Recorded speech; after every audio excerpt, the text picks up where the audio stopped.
Good morning, church, and a wonderful day to be gathered here in spite of the heavy rain, which is a welcome relief in the heat.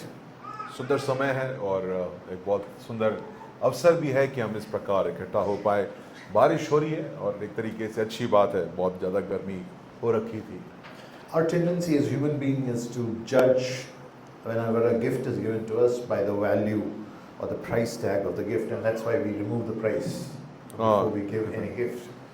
जब हमको कोई भी आके हमको एक gift देता, तोहफा देता है, तो हम लोग उस तोहफे को क्या करते हैं? समझने के लिए कि वो अच्छा है, बढ़िया है, क्या करने की कोशिश करते हैं? उसका खोलकर उसका दाम देखने की कोशिश करते हैं या समझने की कोशिश करते हैं कि कितने का है। But the greatest gift is not valued that way. That's not how you value gifts.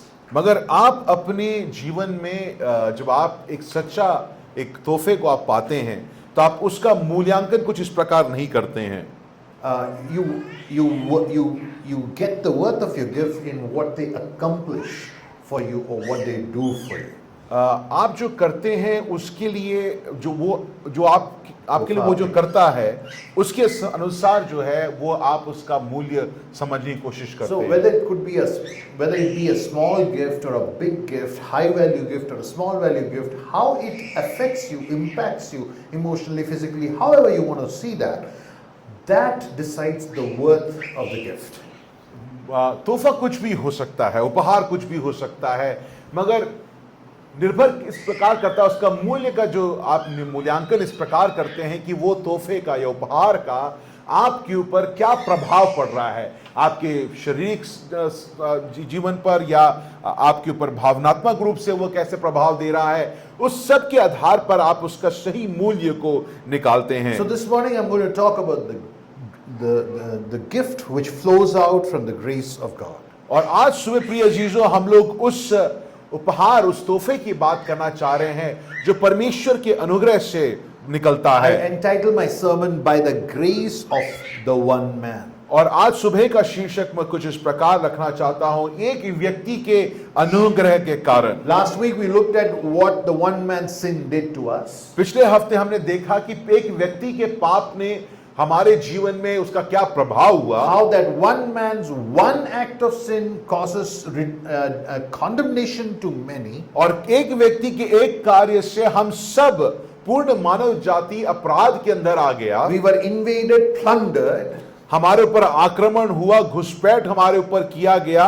But today we're going to look at the act of the other man. मगर जैसे हमने एक व्यक्ति के बारे में देखा जो आदम था, आज हम दूसरे व्यक्ति के बारे में देखेंगे, एक व्यक्ति के द्वारा तबाही लूटपाट हमारे जीवन में उत्पन्न हुआ, अब दूसरे व्यक्ति के कारण हमारे जीवन में अनुग्रह उत्पन्न By होता the है। grace of the one man. एक व्यक्ति के अनुग्रह के कारण There are three things that I bring to you this morning from this particular passage. तीन चीजों को मैं आपके सामने आज इस आयतों से लाना चाहता The हूं। nature of grace, verses 15. पहला हम लोग 15वीं आयत से अनुग्रह की प्रवृत्ति को देखेंगे And then we are going to look at the accomplishment of grace, verses 16. और अनुग्रह की पूर्ति को या वो क्या हमारे जीवन में पूर्ण करता है उसको हम देखेंगे। Thirdly, we're going to look at the produce of grace, verses 17. और अनुग्रह हमारे जीवन में क्या उत्पन्न करता है उसको हम 17वीं आयत में Let me देखेंगे। start off by saying there has been no gift like the one Paul describes in chapter 5, especially verses 15, 16 and 17. और ऐसा कोई उपहार नहीं है, भेंट नहीं है जो कि जिसकी हम तुलना कर सकते हैं, जिसके बारे में पौलुस यहाँ पर 15 से 17वीं आयत में बात कर रहा So there है। are three verses that we look at this morning. तीन आयतों को हम देखेंगे। The nature of grace in verse 15, हम लोग पहले क्या देखेंगे? अनुग्रह की प्रवृत्ति को, स्वभाव को देखेंगे। and verse 16 we are going to look at the accomplishment of grace. और हम लोग अनुग्रह की पूर्ति को देखेंगे या क्या हमारे जीवन पर संपन्न कर रहा है उसको And देखेंगे। verse 17 we are going to look at the produce of grace. और 17वीं आयत में हम देखेंगे कि अनुग्रह हमारे जीवन में क्या उत्पन्न कर रहा Now है। let's look at the point 1, verse 15, nature of grace. 15वीं आयत में पहले बिंदु पर हम ध्यान देंगे, अनुग्रह की प्रवृत्ति या स्वभाव। Now Paul says by the nature, grace by its nature is always given. It's giving, it's a gift, it's an overflow. पहली चीज हमें अनुग्रह के बारे में यह समझना है कि अनुग्रह क्या है। वो हमारे लिए एक भेंट है, वो दिया गया है, हमको दिया गया है। And Paul starts with a negative description. यहां पर एक नकारात्मक समझ के साथ, लेख के साथ यहां पर पौलुस शुरू करता Paul है। says that it is not like the offense. Grace is not like the offense. यहां पर पौलुस कहता है जो अपराध हुआ है उसके जैसा, अनुग्रह उसके जैसा नहीं है। Now let's keep one thing in mind. एक चीज को हम ध्यान अपने मन में रखें, God has poured His grace in the context of one man's one sin. और परमेश्वर ने अपने अनुग्रह किस कारण हम पर बरसाई है? एक व्यक्ति के अपराध के कारण बरसाई है। So Adam's sin therefore is not a minor glitch in the program of God. तो हमें उससे क्या समझना है कि आदम का पाप एक छोटी सी गलती नहीं थी, एक भूल चूक नहीं थी जो उसने कर दी। It is an irreversible cosmic tragedy, a disaster of proportions which is irreversible by anyone else. प्रिय चीजों, वो एक ऐसी त्रासदी है जिसको कोई ठीक नहीं कर सकता है, जिसको कोई सही नहीं कर सकता है, और वैसा हम लोग आदम के पाप को देखते हैं। And it is in that context of great tragedy Paul writes that God gives grace. और उसी संदर्भ में पौलुस कहता है कि परमेश्वर ने हमको ये अनुग्रह दिया है या भेंट दिया In है। the Christian world it is called monergistic work or one work. God alone works. और यहाँ पर उसको कई बार हम लोग जो आध्यात्मिक शिक्षा में हम इसको इस प्रकार देखते हैं कि एक व्यक्ति का काम या एक काम को हम It is देखते not हैं। cooperative venture between God and man or God or any other living entity. प्रिय चीजों, It is God alone at work who gives grace. यहाँ पर जब अनुग्रह की बात हम पर जो बरसाई गई है उसके बारे में जब हम समझते हैं तो एक चीज हमें समझ लेना चाहिए कि इस भेंट को पाने में मनुष्य का कोई लेन देन या कोई किसी प्रकार का उसमें काम उसने नहीं किया है। Let's make some observations here. यहां पर कुछ चीजों को हम ध्यान से देखें। As Paul ends verse 14, जब 14वीं आयत को पौलुस यहां पर लिखकर खत्म करता he है, says Adam is a type of one who was to come. वो कहता है आदम वो एक ऐसा है जो आने वाला In है। other words, Adam is some kind of a copy of one to come. वो कहता है कि जो आने वाला है उसका एक चिन्ह के रूप में आदम को वो How is दिखाता है। Adam a copy of one to come? सवाल ये आपको पूछना चाहिए कि जो आने वाला है उसका चिन्ह कैसे आदम बन सकता है? Adam becomes the representative of humanity like Christ would become the प्रिय चीजों, ये representative समझना of बहुत humanity. जरूरी है कि आदम जो है मनुष्य जाति का क्या बन गया है? प्रतिनिधि बन गया है। And therefore, और इसलिए Paul sets this passage up as though he's trying to compare between Adam and Christ. तो इसी आधार पर पौलुस यहां पर आदम और प्रभु यीशु मसीह के बीच में तुलना हमको देता है। That's how the passage seems to look like यहां पर on the onset. यहां पर अगर आप इसको पढ़ेंगे तो इसको देखकर आप समझ जाएंगे आधारिक रूप में पौलुस ये तुलना को हमारे सामने रखना One चाहता man है। sinned, many died or all died. एक व्यक्ति के पाप से सब मर गए। One man gave gift and many received grace. एक व्यक्ति ने हमको एक भेंट दिया, उपहार दिया, और हम सब उसके लाभार्थी हैं और उसके कारण जीवन मिला है। Paul would build this up to make it look like a comparison, यहां पर पौलुस जिस प्रकार लिख रहा है तो ऐसे लगेगा कि वो तुलना कर रहा है, but absolutely not. He builds nothing into comparison. He absolutely tears down that picture because he's going to put Christ into a different category from that of Adam. हमको यहां पर लगेगा कि पौलुस जो है प्रभु यीशु मसीह की तुलना आदम से कर रहा है, मगर एक समय आएगा कि आप उसको आप समझ जाएंगे कि प्रभु यीशु मसीह को पौलुस बिल्कुल अलग एक श्रेणी पे रख रहा For है। this is not the story of opposite equals. यहां पर ऐसा नहीं कि वो विरोधाभास दिखाकर एक तुलना हमारे सामने कर रहा For है। Adam lost for himself and humanity, but through Christ we have gained more than the loss that Adam has created. बात सच है कि आदम के पाप से मानव जाति ने बहुत बड़ी उस मनुष्य जाति पे बहुत बड़ी त्रासदी हुई है और उसने बहुत चीज खो बैठा है, मगर प्रभु यीशु मसीह के भेंट के कारण जो हमने प्राप्त किया है वो उस हानि से बहुत श्रेष्ठ है। It means, what does that mean? It means grace produces a completely different reality from that Adam has ever produced. तो कहने का तात्पर्य ये है कि प्रभु यीशु मसीह का जो अनुग्रह से हमारे जीवन में एक ऐसी सच्चाई उत्पन्न हुई है जो आदम कभी भी नहीं कर सकता था। For grace is not merely reversing the tragedy or the loss Adam has caused. Grace is an overflow, abundant flow of the presence of God. प्रिय चीजों, यहां पर कई बार आपको लगेगा कि आदम की जो गलती है उसको ठीक करने के लिए, उसको सुधारने के लिए परमेश्वर ने कहा चलो अनुग्रह दे देते हैं। नहीं, हमको ऐसा अनुग्रह नहीं देखना है। अनुग्रह जब हमारे जीवन में प्रवेश करता है, वो परमेश्वर को हमारे जीवन में लाता है। हमारा जो संबंध जो है वो बिल्कुल बदल देता है इस अनुग्रह के कारण। For sin at its root is robbing.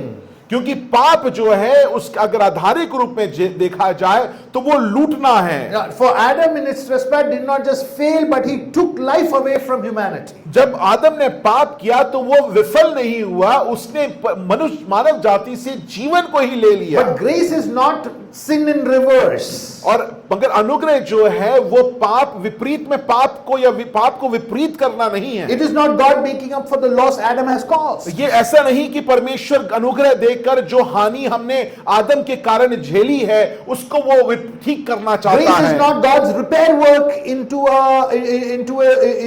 a damaged creation. प्रिय चीजों, समझना बहुत जरूरी है। अनुग्रह जो है वो हमारी बेहतरी या मानव जाति में जो खराब हो गया, सड़ गया है, उसको ठीक करने के लिए परमेश्वर ने एक दवाई नहीं दी है। But grace of God is exactly who He is. It is God who gives. मगर ये परमेश्वर खुद जो उसका चरित्र है, परमेश्वर अपने आप को अनुग्रह के रूप में हमें दे देता है। For when sin said to God no, grace is God's yes to us. प्रिय चीजों, जब पाप ने परमेश्वर को देखकर कहा कि नहीं, तुम्हें मुझसे कोई लेना देना नहीं है, And that is- अनुग्रह जो है परमेश्वर अनुग्रह में हमको हाँ कहता है और हमारे तरफ आता And है। that is why Paul says gift is not like the offense.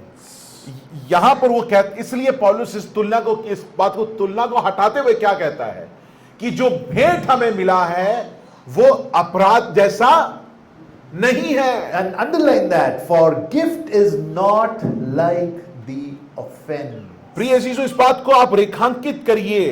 क्या लिखा है कि अनुग्रह जो है वो उस अपराध जैसा नहीं है। For you cannot compare theft to gift.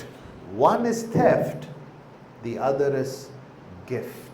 क्योंकि- Completely two different worlds, completely two different categories. क्योंकि प्रिय चीजों, आप एक चोरी को एक भेंट के साथ तुलना नहीं कर सकते हैं। आदम ने क्या करा?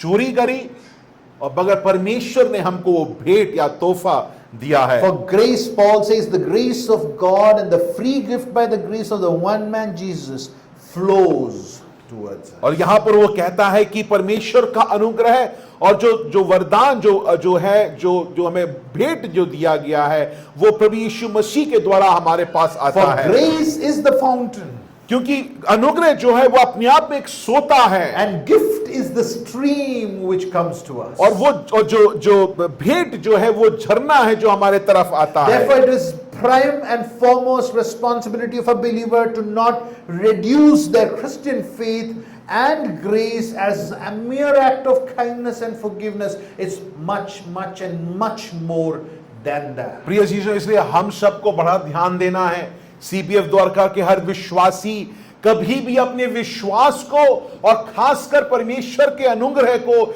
इस प्रकार छोटा ना कर दे जहां पर वो परमेश्वर के अनुग्रह को सिर्फ अपने पापों की माफी रूपक मानता है। For we often define God's grace as an unmerited favor. क्योंकि हम लोग कई बार जो हैं अनुग्रह को एक ऐसी बात, ऐसी भेंट को मानते हैं जिसके हम लायक नहीं थे। While that holds true, but that's not the whole picture, that's not the whole definition, and that's not the truth in its entirety. मगर ये अपने आप में सच्चाई है, मगर ये पूर्ण सच्चाई नहीं है। Grace is far richer than God's willingness to pardon sinful humanity. प्रिय चीजों, अनुग्रह को हमको इस प्रकार देखना चाहिए कि वो सिर्फ महज परमेश्वर की इच्छुकता को नहीं दिखाता कि वो पापी और पापियों को माफ कर रहा What है। is grace, dear church? Grace is God's free self-giving to a sinful humanity. So, Let me repeat that.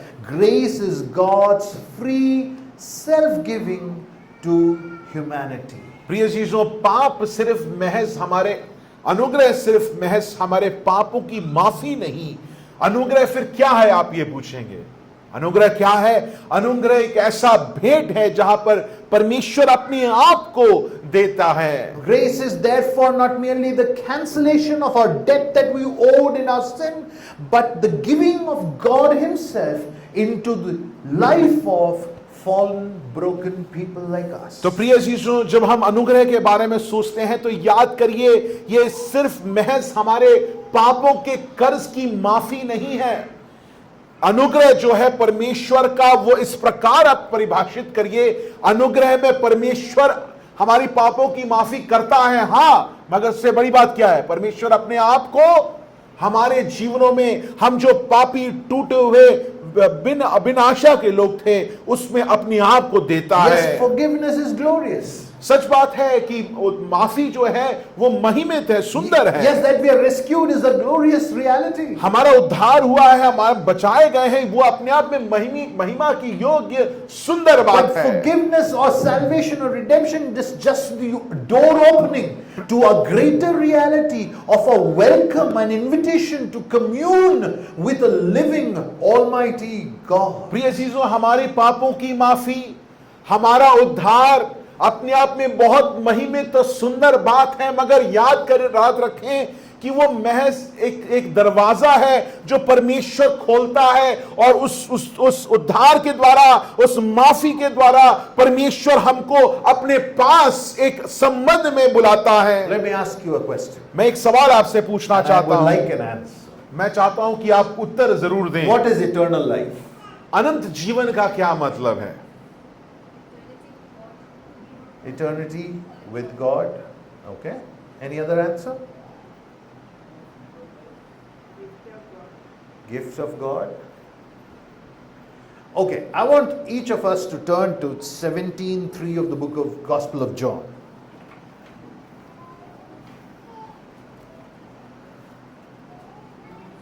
यूहन्ना रचित सुसमाचार 17वीं अध्याय उसकी 3री आयत को मैं पढ़ूंगा। और अनंत जीवन ये है कि वे तुझ एकमात्र सच्चे परमेश्वर को और यीशु मसीह को जिसे तू ने भेजा है जाने। What is Anant Jeevan? अनंत जीवन क्या है प्रिय चीजों? What is Anant Jeevan? Janna. To know, that they may know you. That they know you. Eternal life is this, that they know you. यहां पर अनंत जीवन का मतलब जो परमेश्वर का वचन हमें सिखाता है वो क्या है? कि हम प्रभु यीशु मसीह को जाने। You know, when we are saved, the whole discussion is, you know, we'll reach heaven, you know, we'll have mansions and we'll have this and that. That's not the point of eternal life. Eternal life is this, that we know God and are in union, a communion, a fellowship, a relationship with Him, which starts right here, which is right here, right now. प्रिय चीजों, जब आप अनंत जीवन के बारे में सोचते हैं, ये अनुग्रह ने जो आपको दिया है, वो अनंत जीवन ऐसा नहीं कि हाँ मैं बच गया हूं, परमेश्वर ने मेरा उद्धार किया है, अब मैं स्वर्ग जाऊंगा और मेरा महल होगा और मैं वहां पर हवा में तैरूंगा, और ये सब बात नहीं है। सच्चाई अनंत जीवन की ये है जो परमेश्वर के वचन ने हमें सिखाई है। वो क्या है कि अनंत जीवन सिर्फ और सिर्फ प्रभु यीशु मसीह को करीब से जाना, उसके साथ एक संबंध बनाना, उसके साथ भागीदारी करना, ये है अनंत जीवन की A परिभाषा। lukewarm Christian life is nothing but a life which has failed to recognize the depth of the gift of the grace of God. और यहां पर गुनगुना मसीह वो एक वैसा मसीह है जो परमेश्वर की इस अनुग्रह को समझ नहीं पाया है, या समझ कर उसने सीमित कर दिया है। For goal of grace is not merely forgiveness of sins, but the restoration of a sinner back into a living, loving relationship, a close, intimate relationship with a living God. तो प्रिय अजीजों, अनुग्रह की परिभाषा क्या है?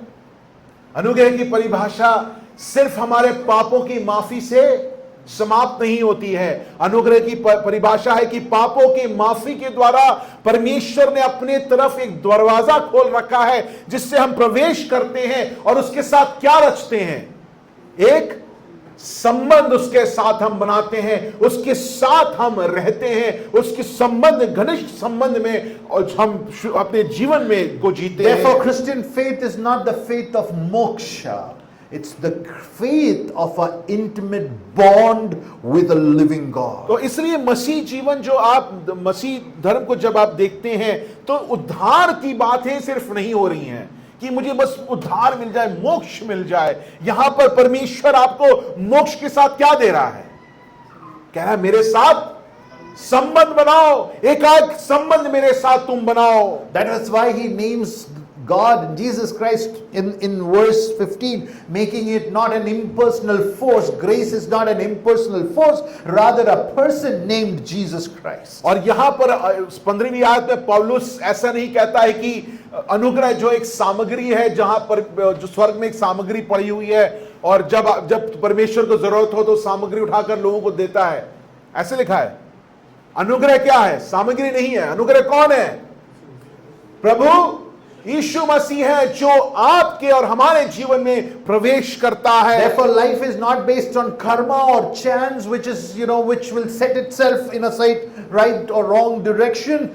We are people of grace. That is, that God has given Himself to us into a communion with Him. तो इससे प्रिय चीजों, कभी भी आप ये मत सोचिए कि मैं क्या करूंगा, मेरे से क्या होगा, कर्मा मेरे जीवन में कैसा क्या उत्पन्न करेगा या वो चीजें कैसी होंगी। नहीं प्रिय चीजों, हम लोग अनुग्रह के लोग हैं। परमेश्वर ने हमें अपने आप को हमारे लिए दे दिया है। For a gift to remain gift, it has to completely come from the giver. You and I do not pay for gift. प्रिय चीजों, अगर आप सच में एक भेंट को भेंट मानते हैं या अगर एक भेंट को भेंट रहना है तो उसकी सबसे महम सच्चाई क्या है? उस भेंट में आपका और मेरा कोई योगदान नहीं होना चाहिए। अगर हमने थोड़ा सा भी उसमें योगदान दे दिया तो वो भेंट नहीं रहेगा। I once got a call, मुझे एक कॉल आया and they said, we are going to give you a gift, a vacation gift, 5 days vacation in some fancy place. और उन्होंने बोला 5 दिन हम आपको वेकेशन में बाहर भेजेंगे, And you have to come and collect the coupon. मगर आपको इसको प्राप्त करने के लिए आपको ये कूपन लेने में हमारे पास आना पड़ेगा। And it was very convincing.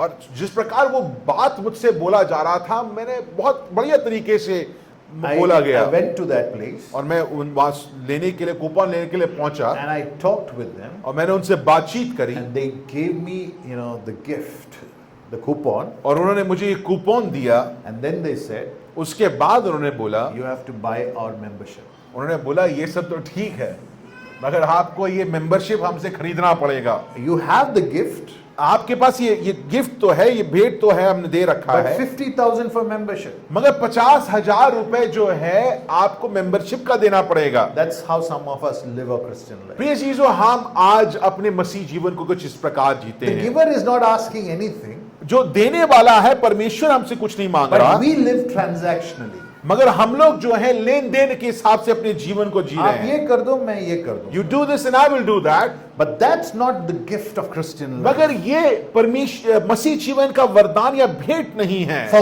Paul says we bring nothing to the table. पौलुस कहता है कि याद रखो कि तुम अपने इस अनुग्रह के लिए, इस जीवन के लिए कुछ भी लेकर नहीं आए हो, तुमने कोई योगदान नहीं For किया God है। has extended grace to the rebels, God haters, people who have turned against Him. क्योंकि परमेश्वर ने अपने अनुग्रह को किसको दिया है? अच्छे लोगों को। किसको दिया है? जो लोग उसके बैरी थे, जो उसके शत्रु थे, जो उसके खिलाफत में जी रहे थे, उनको परमेश्वर ने अनुग्रह We दिया है। ungodly people who could not save themselves, who deserve nothing but His judgment, He gives them grace. प्रिय चीजों, हम लोग जो बिन परमेश्वर के थे और हम जो कुछ भी कर ले, हम अपने आप को बचा नहीं सकते थे। हमें सिर्फ एक ही चीज जिसकी हमें प्राप्ति होनी चाहिए थी, वो परमेश्वर का न्याय था। उन लोगों पर परमेश्वर ने क्या किया है? अपने अनुग्रह को दिया He है। has asked nothing back, no penance, no rituals, no payment, no restitution, free gift for all. प्रिय अजीजों, परमेश्वर इसके बदली में हमसे कुछ नहीं मांगता है। वो ये नहीं कहता कि तुम प्रायश्चित करो, भुगतान दो, क्षतिपूर्ति करो। वो ये भेंट जो है हमको पूर्ण रीति से देता है। And that is what makes grace grace, that it is free without any earning attached to it, no conditions apply. और इसलिए अनुग्रह क्या रहता है?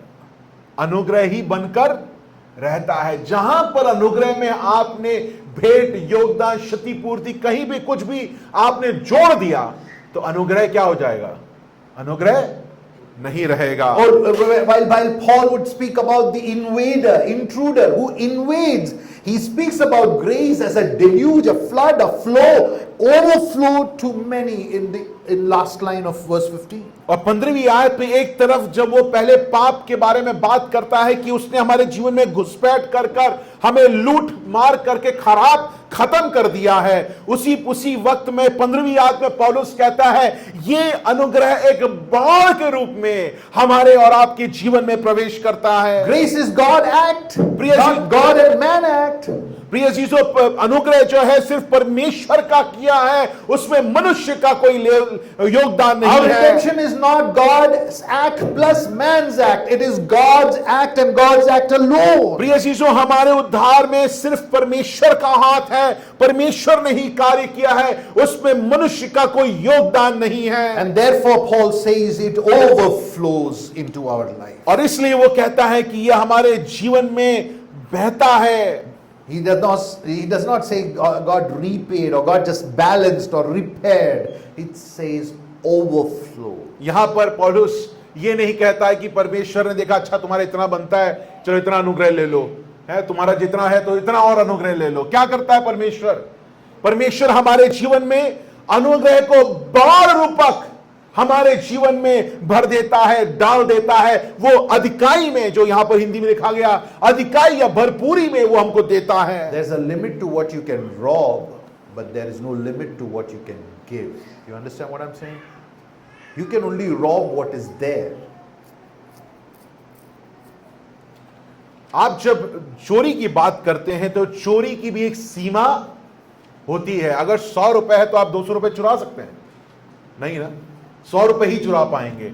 मगर जब देने की बात आती है तो प्रिय अजीजों, उसकी कोई सीमा नहीं होती है, आप अपूर्ण तरीके से दे सकते हैं। And the nature of this gift is that it is overflowing. और यहां पर भरपाई, अधिकाई की जो शब्द इस्तेमाल किया गया है, भरपूरता का शब्द इस्तेमाल किया गया है, उस चीज को हम लोग यहां पर That's अनुग्रह why पे Paul देखते हैं। says much more. और इससे कहते हैं इससे ज्यादा, इससे अधिक।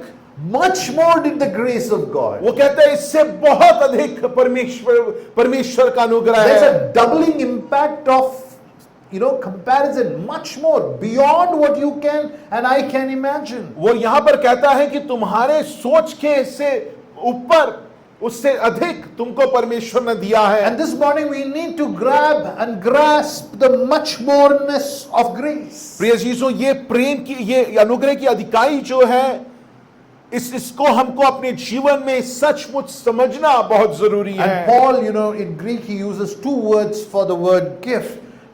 In English we have just simple gift, and that flattens out the translation a lot more. What you and I need to understand is Paul uses two words to explain gift. Why? Because language is not so much helpful to describe the depth and the greatness and the magnificence of this gift that God has given us. तो यहां पर दान जो शब्द है, अंग्रेजी में gift जो इस्तेमाल किया गया है, उसको दान और गिफ्ट के हिसाब से एक सरल शब्द में उसका अनुवाद कर दिया गया है। मगर जब आप इसकी मूल भाषा में पढ़ेंगे, पौलुस इसको दो शब्दों में इसको समझाने की कोशिश करता है।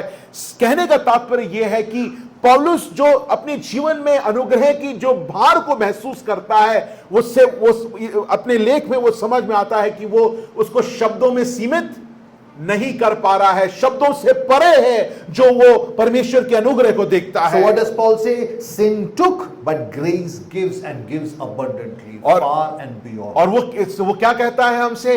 पाप ने हमारे जीवन पे लूट मात पाट मचाकर बर्बाद कर दिया, मगर अनुग्रह ने हमारे जीवन में जो हम बहुतायत से चीजों को दिया है। It could only rob what is there with us, but God gives you much more than what you had ever before. और वो जो चीज हमारे में थी वही हम चुरा पाए, मगर परमेश्वर अनुग्रह के द्वारा जो चीज की हम सोच भी नहीं कर सकते हैं वो हमारे जीवन में निःशुल्क देता है। That brings us to the second point this morning, accomplishment of God's grace. और यहां पर इसे दूसरे बिंदु में हम पहुंचते 16वीं आयत में, अनुग्रह की संपूर्ति। What does this gift accomplish? हमारे जीवन में ये क्या पूर्ण करता है? The language now shifts from an overflow, a flood, to courtroom. यहां पर बाढ़ जो है, बाढ़ या बहुतायत अधिकाई जो शब्द है उससे बाहर निकलकर यहां पर पौलुस सब न्यायालय में या नियम के शब्दों का Now इस्तेमाल look करता at है। that. This is how you read your Bible. Paul again repeats the same phrase. Which phrase? Which phrase? कौन सा शब्द का इस्तेमाल यहां पर पौलुस कर रहा है?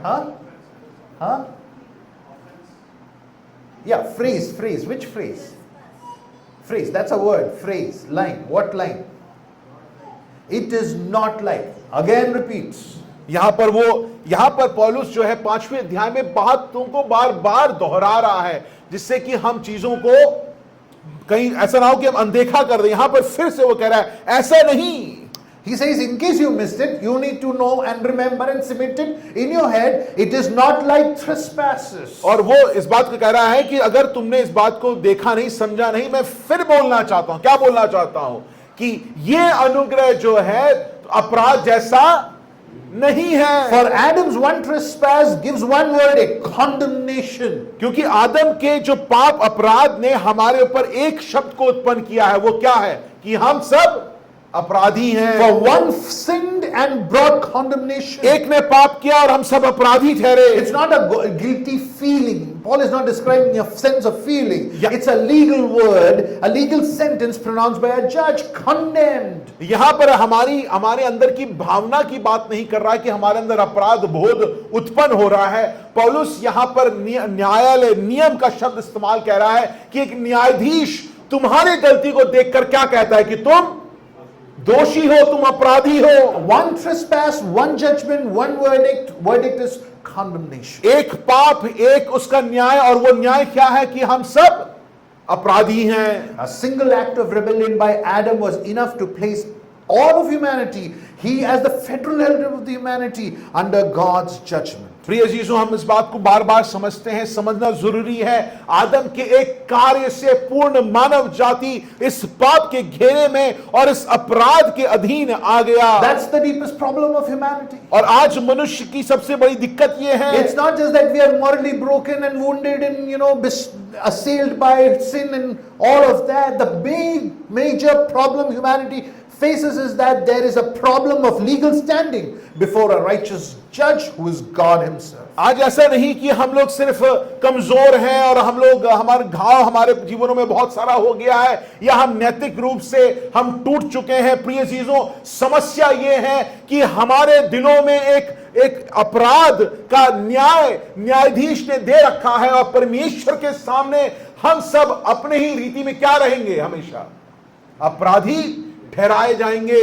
But look at what Paul says on the other hand. मगर पौलुस कहता है जब ये एक सच्चाई है, दूसरी एक सच्चाई भी है। The gift of God is justification. परमेश्वर का जो दान जो है, भेंट जो है, वो धर्मीकरण है। Paul sets condemnation against justification. यहां पर अपराध के साथ साथ पौलुस जो है वो कहता है कि तुम्हें धर्मी ठहराया गया है। This is a judicial declaration. यहां पर न्यायालय में आपको धर्मी ठहराया जाएगा। This is not God overlooking your sins. ऐसा नहीं कि परमेश्वर कहता है चलो ठीक है तुमने कर दिया, चलो मैं अनदेखा कर देता हूं। It is not God slowly making us better over a period of time. ये ऐसा नहीं कि परमेश्वर हमको कुछ समय में बेहतर कर रहा है। It is once for all verdict, a courtroom verdict. प्रिय चीजों, यहां पर केस चला है, यहां पर बातें गई हैं, तर्क लगाई गई हैं। तर्क लगाने के बाद परमेश्वर हमको देखकर प्रभु यीशु मसीह में कहता है कि अब तुम क्या हो? तुम पर अपराध बोध नहीं है, तुम पर अपराधी नहीं हो। For the judge who once says condemned now says righteous. अब ये जो न्यायाधीश है, जब एक बार हमको देखता है अपने आप में, वो कहता है कि तुम अपराधी हो, मगर आज जब प्रभु यीशु मसीह में वही न्यायाधीश परमेश्वर देखता है, कहता है कि तुम धर्मी ठहराए गए That's the हो। great exchange of the gospel of Jesus Christ, dear church. प्रिय चीजों, ये पर प्रभु यीशु मसीह की सुसमाचार की सच्चाई है that our condemnation because of Adam's sin and our sin is counted to Christ and his righteousness is counted to us. प्रिय चीजों, हम लोग इस बात को समझे कि उस प्रभु यीशु मसीह की जो धार्मिकता है हमारे ऊपर या हमारे ऊपर डाल दी गई है। But justification does not just merely mean an objective reality, which is a reality, a verdict, but it also goes beyond that. He moves us as justified people into his covenant family under his headship. बार बार इस बात को हमें समझना है कि हमें धर्मी ठहरा दिया गया है और उसके बाद में बोला कि चलो देखो क्या करना है। नहीं, परमेश्वर का अनुग्रह कितना सुंदर है प्रिय चीजों, जब वो हमको धर्मी ठहराता है, साथ साथ वो हमको क्या करता है, हमको अपने परिवार में जोड़ता है। सिर्फ जोड़ता नहीं है, हमारे साथ वाचा बांधकर हम वाचागत रूप से परमेश्वर के परिवार के सदस्य बन जाते हैं। Once under the headship of Adam, एक समय fallen and betrayed and destroyed, today under the headship of Christ. And that's what we have gathered here for on the by the side of this table, to remember that Christ is the head of the family. Today morning, Abby sent a message, any guests coming in? I said, we are all guests and he is the host at the table. प्रिय चीजों, आज इस बात को याद रखना है कि एक समय हम आदम की प्रभुता के अधीन अपने जीवन को अपराधी के रूप में जी रहे थे, मगर प्रभु यीशु मसीह के कारण आज हम प्रभु यीशु मसीह के में होकर, प्रभु यीशु मसीह हमारा प्रभु है, हमारा सिर है। और ये जो मेज आप जिसमें आप यहाँ पर जो हमारे सामने है, इस बात को दर्शाता है कि प्रभु यीशु मसीह हमें आमंत्रित करता है कि आओ और इसमें भागीदार हो। वो इस जेवनार का सर है, वो इस जेवनार का प्रभु है। अब हम आदम में नहीं हैं, हम प्रभु यीशु मसीह में हैं। To be justified doesn't just merely mean to be reset back into Edenic paradise. It means much more than that. It means to be united in Christ, adopted in his family, belonging to a new humanity. प्रिय चीजों, हम लोग जब आज अब कहते हैं कि धर्मी हमें ठहराया गया है, तो ऐसा नहीं कि आदम जिस प्रकार बना था उस प्रकार हमें बना दिया गया है। जब हमें धर्मी ठहराया गया है प्रिय चीजों, वो बहुत गहरी बात है। परमेश्वर हमें धर्मी ठहराकर हमको अपने परिवार में जोड़ता है, प्रभु यीशु मसीह में हमें रखता है, हमारा सदस्यता जो उसकी परिवार के साथ हमें बांध देता है। और सबसे प्रमुख बात प्रिय चीजों, वो हमको एक नया मानवता, एक नया मनुष्य का दर्जा देता है। Never knew that Paul was not the man of words. He was good at maths. Also, he stacks up numbers here in verse 16. Adam's one trespass brings what? Condemnation. Christ, from many trespasses of ours, pours justification, or justifies us. हमको लगता था कि पौलुस हमेशा शब्दों का धनी है, मगर ये यहाँ पर संख्याओं का भी धनी के रूप में पौलुस यहाँ पर हमको गणित देता है। क्या गणित देता है? आदम के एक अपराध के कारण क्या हुआ हमारे जीवन में? पाप, और हमें क्या ठहरा दिया गया? अपराधी ठहरा दिया गया। मगर प्रभु यीशु मसीह में हमारे सारे अधर्म माफ कर दिए गए हैं और हमको धर्मी ठहरा दिया गया है। What Paul is doing, he's blasting any idea of comparison. यहां पर पौलुस जो है, ये जो तुलना लोग कई बार तुलना कर जाते हैं कि आदम और प्रभु यीशु मसीह में, वो इस सोच को तहस नहस कर देता है। He's saying that grace is far beyond the number of sin that you can imagine. वो कहता है अनुग्रह जो है, जो भी तुम पाप सोच सकते हो, धर्म सोच सकते हो, उससे बहुत ऊपरी है। If sin overwhelms humanity, अगर पाप जो है मानवता के ऊपर पूर्ण बाढ़ के रूप आ जाता है, grace overwhelms sin. तो अनुग्रह जो है वो पाप को के ऊपर बाढ़ रूपक डल जाता If है। Adam's one act of sin was enough to plunge humanity into darkness and destruction, प्रिय चीजों, अगर आदम के एक कार्य से मानवता पूर्ण अंधकार और बर्बादी की तरफ बढ़ गया हो, तो then the work of Christ displays a far greater glory. प्रिय चीजों, पर प्रभु यीशु मसीह का जो कार्य है वो मानवता को एक नए महिमा की ओर, जो बहुत श्रेष्ठ है वहां ले जाता है। Because he does not only undo what Adam's trespass has done, क्योंकि प्रिय चीजों, बार बार आपको इस बात को याद करना है कि प्रभु यीशु मसीह के मरने से, उसके बलिदान से उसने सिर्फ आदम के पाप को ठीक नहीं कर दिया, but receives us into his own. प्रिय चीजों, वो ठीक तो उसने कर दिया, हमें माफ तो उसने कर दिया, हमें धर्मी ठहरा दिया, मगर उससे बहुत बड़ी बात, वो उसने हमें अपने परिवार में जोड़ लिया, उसने हमको अपने आप में जोड़ लिया। That's what last Sunday when Justin was at the table, he spoke and he says, grace is gloriously disproportionate. और इस बात को भाई जस्टिन पिछली बार बोल रहे थे कि जब आप अनुग्रह का तुलना करते हैं तो उसकी तुलना आप नहीं कर सकते, इतना अधिक है कि उसकी मात्राएं ठीक नहीं बैठती हैं। So in Adam, if we were condemned, in Christ we are more than conquerors, more than justified. तो इस आयतों से हम क्या समझना है कि अगर हम आदम में अपराधी ठहरे गए थे तो प्रभु यीशु मसीह में हम धर्मी, क्या उससे बहुत अधिक हमें अनुग्रह दे दिया We गया are no है। longer identified under the headship and the condemnation and the failure of Adam. We are identified by Christ and his finished work on the cross of प्रिय चीजों, आज हमारी पहचान आदम के विफलता, आदम के पाप, आदम के कारण हुए अपराध में हमारी पहचान नहीं की जाती। आज हमारी पहचान किसमें है? प्रभु यीशु मसीह में है। आमीन। और उसमें हम अपनी पहचान को पाते हैं। This is why Paul insists, और इसलिए पौल इस बात को बार बार हमें याद दिलाता gift है। is not like वो trespass. क्या याद दिलाना चाह रहा है इन आयतों से? कह रहा है कि ये जो दान जो है ना, वो इस अपराध की तुलना में नहीं है, वो अपराध की तुलना नहीं कर सकते। Christ's saving work is sufficient and answer to all of our sins. प्रिय चीजों, हमारे हर पाप, हर अधर्म के ऊपर उसके उत्तर में प्रभु यीशु मसीह का अनुग्रह, उसका बलिदान जो है उस पर हावी होता है, उसके ऊपर भारी पड़ता है। That brings us point 3 for this और morning. उसके साथ हम लोग तीसरे बिंदु पे Produce of the पहुंचे। grace of God. तो अगर ये इसकी प्रवृत्ति को हमने समझा, अनुग्रह के प्रवृत्ति को हमने समझा, अनुग्रह हमारे जीवन में क्या पूर्ण करता है उसको हमने समझा, अब हम लोग क्या समझने की कोशिश करेंगे कि अनुग्रह हमारे जीवन में क्या उत्पन्न करेगा। He is going to talk about what grace produces and what does it produce. 17वीं आयत में पौलुस जो है कहता है कि ये अनुग्रह सिर्फ ऐसा नहीं कि आकर आराम कर रहा है, ये आपके जीवन में और हमारे जीवन में क्या करेगा? कुछ उत्पन्न करेगा। उसको Because देखते in हैं। the previous passage he said someone reigned because of Adam's sin. Who was it? Death. पिछले हफ्ते हमने देखा कि पाप अकेला नहीं आया, पाप किसको लेके आया साथ में? पाप का दोस्त कौन है? मृत्यु। और मृत्यु सिर्फ आके आराम कर रहा था? नहीं, मृत्यु ने क्या किया है? राज किया है। Now Paul moves from the courtroom to the throne room.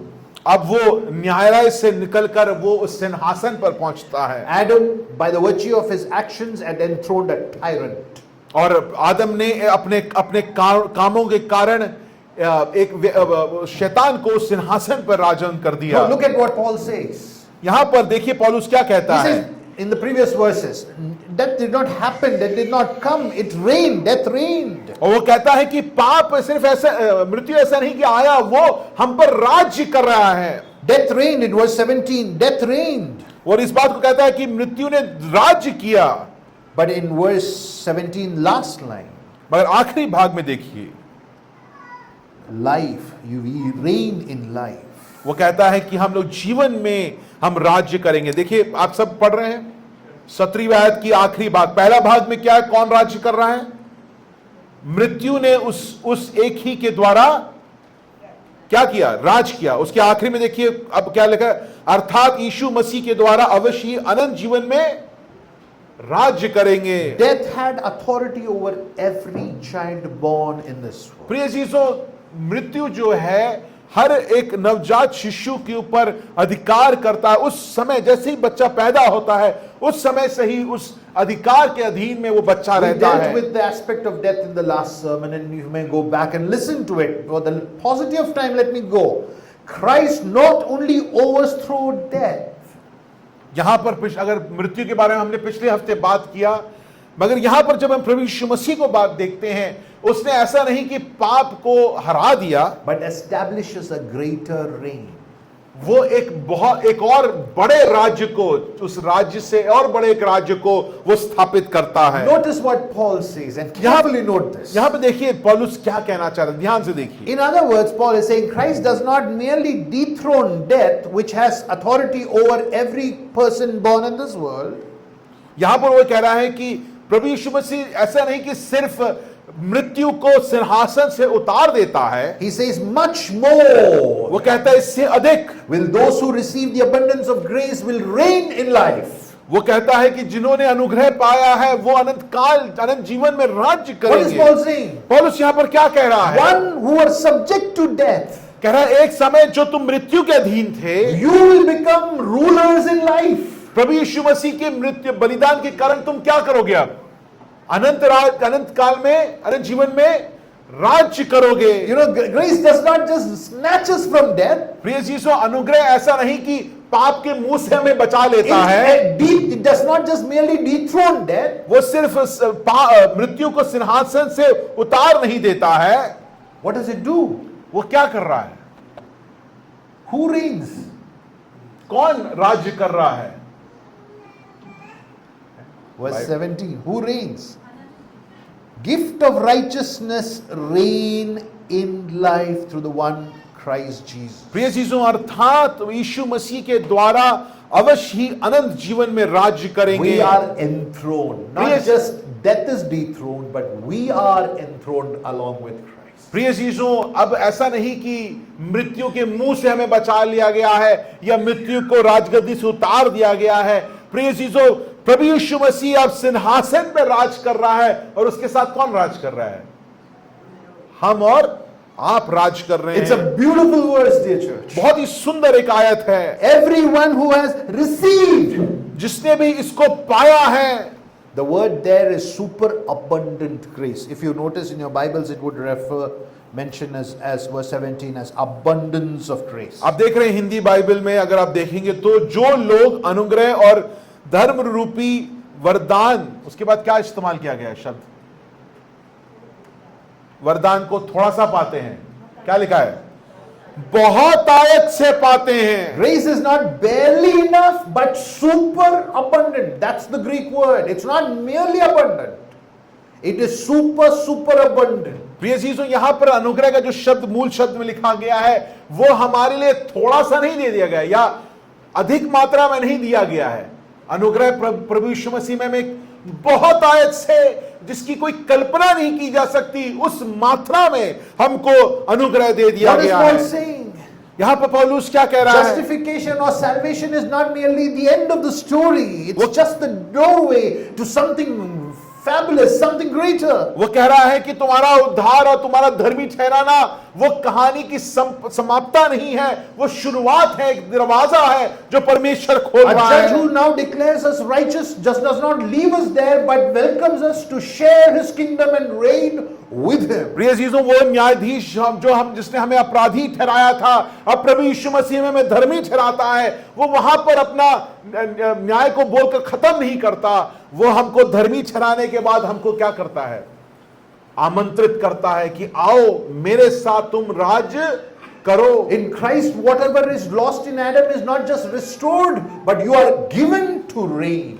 प्रिय चीजों, प्रभु यीशु मसीह में जो हमने आदम में हम जो खो बैठे थे, उसको प्रभु यीशु मसीह में हमने सिर्फ पाप प्राप्त नहीं किया है। प्रभु यीशु मसीह हमको और आपको अपने जीवन में आमंत्रित करता है और अपने जीवन का भाग हमको और आपको बनाता है। Every word Paul uses is significant, and he uses the word received, not earned. यहां पर प्रिय चीजों, शब्दों का बहुत हमें ध्यान देना है। जब हम लोग हिंदी बाइबल में पढ़ते हैं तो यहां पर लिखा है बहुत आयत से क्या किया गया है? बहुत आयत से हमने हासिल किया है। क्या लिखा है? हमने पाया है, पाते हैं। Look at the gift. It is a gift, dear church. God has given us the gift of grace. Under his grace, he has declared us righteous and justified, and not just put us justified, but has welcomed us to be reigners, rulers alongside him. तो प्रिय चीजों, ये अनुग्रह में हमें परमेश्वर ने क्या किया है? हमें ना सिर्फ हमें माफ किया है, परंतु उसने हमें धर्मी ठहराया है। ना सिर्फ हमें धर्मी ठहराया है, परमेश्वर ने प्रभु यीशु मसीह के द्वारा हम और आपको अपने परिवार के सदस्य बना दिया है और उसके साथ राज्य के जन और उसके साथ राज्य करने वाले लोग बना दिया Now, है। I want you to underline that verse, phrase, those who will receive. और यहां पर लिखा है जो लोग उसको पाते हैं। Now, in English and Hindi, the idea is in the past tense. It refers to as a one-time event.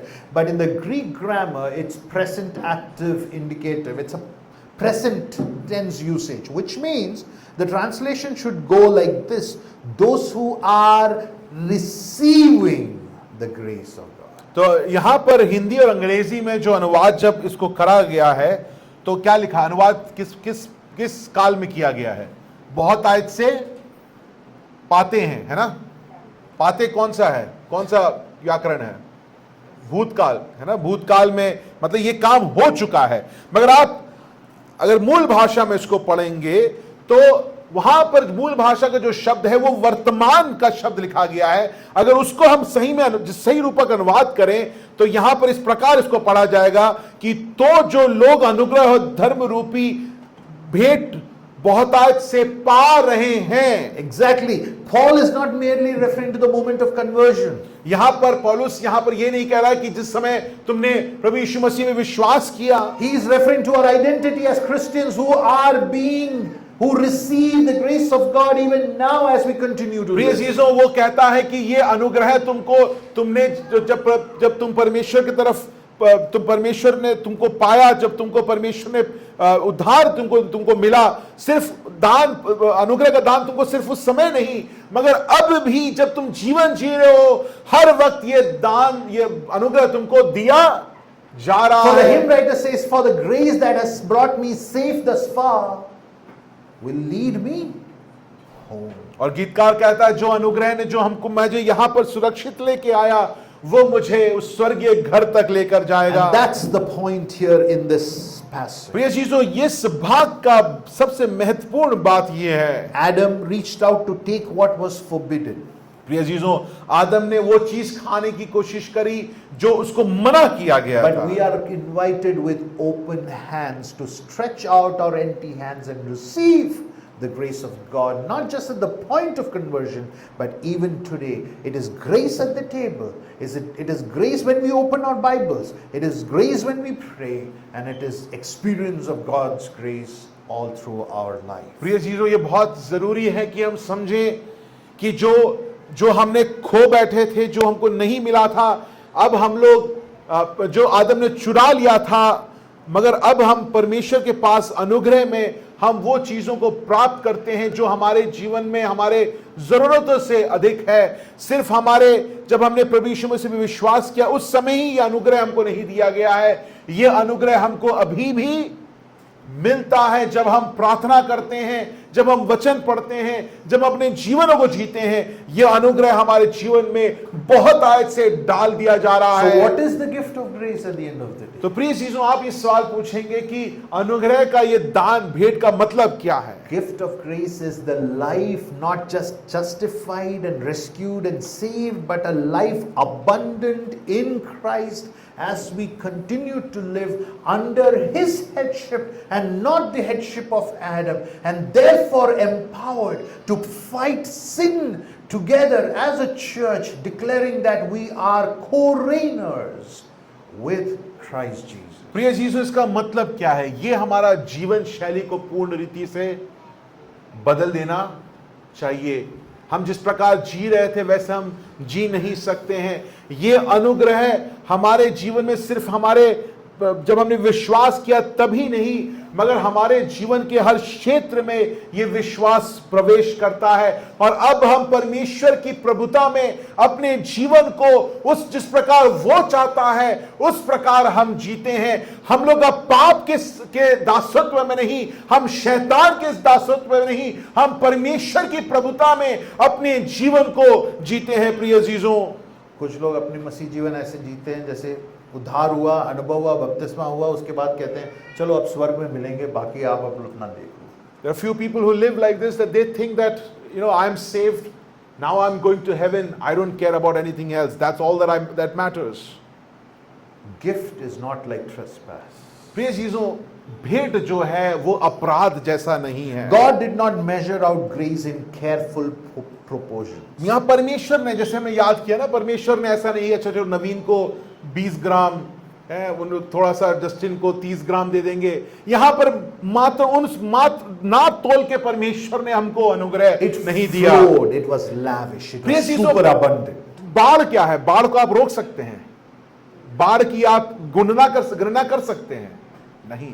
बाढ़ जब होता है, प्रलय जब आता है, उसको कोई रोक नहीं सकता है। और अनुग्रह को परमेश्वर ने एक प्रलय के रूप में हमारे और आपके जीवन में डाला है। This is how God has treated us. तो प्रिय चीजों, इस प्रकार जब परमेश्वर ने हमारे साथ व्यवहार किया है, Then that grace cannot leave us unchanged, dear church. तो इसलिए जैसे हमने याद किया कि ये अनुग्रह के लाभार्थी होकर हम जैसे जी रहे थे वैसे नहीं जी सकते Our हैं, headship has changed. क्योंकि हमारी प्रभुता बदल गई है। And now, because we have grace from God, grace should make us hate every sin that is in opposition to God. और इसलिए प्रिय चीजों, क्योंकि हमारी प्रभुता बदल गई है, हम प्रभु यीशु मसीह में हैं, तो अनुग्रह के कारण हम जो पाप जो परमेश्वर की खिलाफत में है और हर एक पाप से हमको घृणा करना How can we चाहिए। cherish what Christ nailed to the cross? प्रिय चीजों, जिसको प्रभु यीशु मसीह ने अपने क्रूस पर लेकर उस पर कीलों पर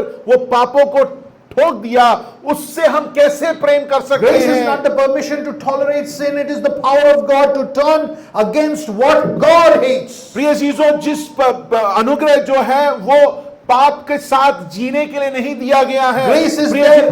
प्रिय चीजों, पाप जो है वो, अनुग्रह जो है वो हमें ये शक्ति देता है कि हम पाप को देखकर उल्टा होकर भाग जाएं। Grace is there to warm our hearts and fight spiritual apathy, which some of us have gotten into, and we have become insensitive and indifferent to God, to church, and to His people. प्रिय चीजों, ये अनुग्रह जो है हमारे जीवन को बदलता है। जिस जीवन को हम आज जी रहे हैं, जहां पर मुझे लोगों से विश्वासियों से, बाइबल से, किसी चीज से मुझे फर्क नहीं पड़ता है, ऐसे जीवनों को जो हम लोग जीना आज हम कई लोग जी रहे हैं, प्रिय चीजों, ये अनुग्रह उससे लड़ता है, उसकी खिलाफत करता है। Grace should awaken the love for God and a delight for His people. प्रिय चीजों, ये जो अनुग्रह है वो परमेश्वर के प्रति जो प्रेम है उसको वो उजागर करना चाहिए, और परमेश्वर के लोगों के लिए जो प्रेम है उसको आपके दिल में उजागर करना How can चाहिए। we who have received unmeasurable grace of God now measure grace for one another whom we have distaste for or dislike for? प्रिय चीजों, कैसे हो सकता है कि जिस परमेश्वर ने बिना नाप तोले हमारे जीवन में अनुग्रह की प्रलय को डाल दिया, हम कैसे दूसरों के साथ ये अनुग्रह को नाप तोल कर देते हैं? हम कैसे प्रिय चीजों ऐसा जीवन जीते हैं जिससे हम प्रेम नहीं करते, जिसको हम पसंद नहीं करते हैं, उसके प्रति हम अनुग्रह नहीं दिखाते, अगर दिखाते भी हैं तो बहुत कम। Think of the person you are struggling to forgive. प्रिय चीजों, उस व्यक्ति के बारे में आप सोचिए जिसको आप जिसको आपको करना चाहिए मगर आप कर नहीं पा रहे If हैं। God did not ration His grace towards you, अगर परमेश्वर ने आपका हमारे प्रति अनुग्रह का राशन कर हमको अनुग्रह नहीं दिया, how can you ration your love and grace for that person? प्रिय चीजों, आप और हम कैसे दूसरे व्यक्ति के लिए अनुग्रह को राशन करके दे रहे हैं? A church which understands Romans 5 प्रिय चीजों, एक कलीसिया जो रोमियो 5 को समझता है will be marked by lavishness, extravagance. तो वो एक ऐसी कलीसिया होगी जो कि बहुतायत अनुग्रह की बहुतायत का जीवन को जिएगा। An extravagant, lavish forgiveness, a joyful service. प्रिय चीजों, ये बहुतायत का जीवन माफ करने में, माफी देने में, लोगों को माफ करने में और सेवा करने में ये कलीसिया बहुतायत में And अपने a आप को तकलीफ wholehearted करेगा। devotion to Christ and His body. और प्रिय चीजों, यही अनुग्रह जो है वो परमेश्वर के तरफ और परमेश्वर की देह जो कलीसिया है उससे प्रेम करने के लिए आपको और हमको क्या करेगा? विवश करेगा। Not because sin is small, but because grace is infinitely greater. प्रिय चीजों, इसलिए नहीं कि पाप छोटा है मगर अनुग्रह पाप से बहुत बड़ा So what है। am I saying? Grace never makes us casual about sin. तो प्रिय चीजों, मैं क्या बोलना चाह रहा हूं? अनुग्रह जो है, अनुग्रह के लाभार्थी होकर हम पाप को झेलते नहीं हैं। प्रिय चीजों, हम लोग पाप को अपने जीवन में डालकर उसको झेलते नहीं हैं। Grace makes us serious about Christ. प्रिय चीजों, अनुग्रह जो है हमको प्रभु यीशु मसीह के बारे में एक गंभीर सोच में डाल देता Grace है। never produces spiritual apathy. अनुग्रह जो है हमारे जीवन में कि मुझे फर्क नहीं पड़ता है, या एक ऐसी आत्मिकता जिसमें मुझे चीजों से, कलीसिया से, लोगों से, परमेश्वर के वचन से, इन चीजों से फर्क नहीं पड़ता, ऐसा जीवन आपको जीने नहीं देगा। And grace produces delightful obedience. और प्रिय चीजों, अनुग्रह जो है आपके और हमारे जीवन में एक आज्ञाकारिता को उत्पन्न करेगा जिसमें आप आनंदित होंगे। Grace came from that cross. The one we talked about this morning came from the cross where it was never withheld. प्रिय चीजों, अनुग्रह कहां से हमारे जीवन में उत्पन्न हुआ है? कौन सी घटना ने परमेश्वर के अनुग्रह को हमारे जीवन में डाला है? प्रभु यीशु मसीह के क्रूस के कारण, उसके क्रूसीकरण में हम उस अनुग्रह को, परमेश्वर के अनुग्रह को होते हुए देखते हैं। उस क्रूस से अनुग्रह प्रिय अजीजों हमारे और आपके जीवन में बहता है। Crowd did not show grace to Christ. वहां पर जो खड़े जो लोग थे, उन्होंने प्रभु यीशु मसीह पर अनुग्रह नहीं The दिखाया। Roman government and the soldiers never showed grace to him. रोमी सरकार और सैनिकों ने उसके ऊपर अनुग्रह नहीं दिखाया। And the Bible says, Father did not spare his son, but poured upon him the full judgment Bible of our कहता है deserved कि sin.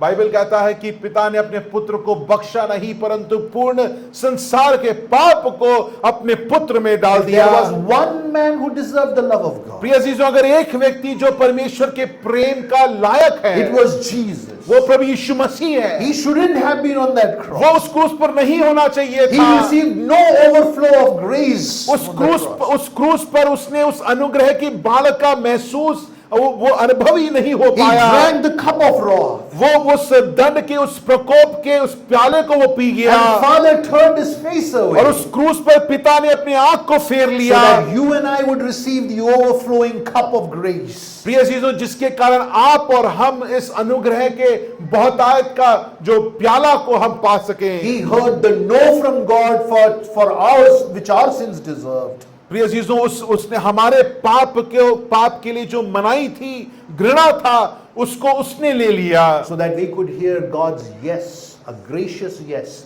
for our lives. और जिससे कि परमेश्वर के हाँ को हम और आप प्राप्त कर पाएं। Christ was condemned so that we were justified. प्रिय चीजों, प्रभु यीशु मसीह अपराधी ठहराया गया जिससे कि हम और आप धर्मी ठहराए जाएं। Christ received wrath so that we would receive grace. प्रभु यीशु मसीह ने उस क्रोध को स्वीकार कर लिया, अपने ऊपर ले लिया, जिससे कि हम पर अनुग्रह का बारिश हो पाए, प्रलय आ पाए। He has forgiven you at a great cost. प्रिय चीजों, आपका और हमारा जो माफी जो है, छोटे किसी दाम से नहीं, बहुमूल्य लहू से, उस बहुमूल्य बेकीमती लहू के द्वारा You किया are गया never है। asked to pay back anything. और इसके लिए आपको कुछ भरपाई करना, ये आपसे मांग नहीं करता है He emptied the परमेश्वर। cup of judgment on him so that the cup of grace would be your share, so that you can overflow grace to each other. प्रिय चीजों, उसने उस प्याले, क्रोध के प्याले को अपने ऊपर ले लिया, वो प्रभु यीशु मसीह ने उसको पी लिया, जिससे कि हम और आप इस बहुतायत के अनुग्रह के प्याले को अपने और आपके जीवन में हम पाले, जिससे कि उसको पाकर अपने पास रखे नहीं, उस अनुग्रह को हम क्या कर पाए, एक दूसरे के साथ बांटें। Therefore, the songwriter says, "Amazing grace, how sweet the sound that saved."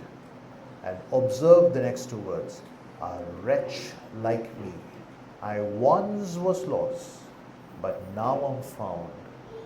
Was blind, but now I see." I want us to see where we stand this morning because of God's grace. प्रिय चीजों, मेरी इतनी प्रार्थना है कि हम आज इस बात को समझ पाए कि हम कहाँ खड़े हैं, और क्या सचमुच में हमने इस अनुग्रह के प्रलय को अपने जीवन में अनुभव किया है कि नहीं।